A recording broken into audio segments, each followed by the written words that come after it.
டீயை குடிச்சு இடத்த காலி பண்ணுங்கடா. அது ஓனர் சொல்லியா? யாருடா ஓனரு? டக்ளஸ் அண்ணே. யாரு டக்ளஸ் அண்ணனா? ஏண்டா நேத்தா அவனை வேலைக்கு சேர்த்து அவனை போய் ஓனர்ன்றீங்க. ஏண்டா நீயா ஓனரு? மரியாதையா பேசியா? அவரே பாவன் உன்னை வேலைக்கு வச்சிருக்காரு. தட்டி விட்டுற போற. வெண்ண என்ன வேலைக்கு வைக்கிறது? ஏண்டா ஊருக்குள்ள இப்படித்தான் சொல்லிக்கிட்டு தெரியா? எப்படி நீ கலகஸ்தப்பா? சொன்னாலும் சொல்லி இருப்ப. வெளியே போடா முதல்ல.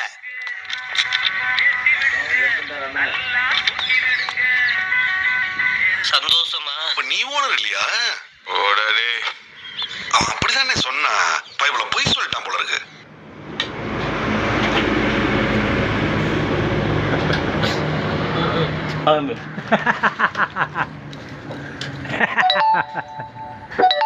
ரெண்டு பேருக்கு நாளைக்கு தக்காட்ட காட்டினேன். எழுந்து சிரிச்சிட்டேன். எனக்கு நல்லா இருக்கும். செம்ம ஜாலி. என்ன காட்ட போறியா?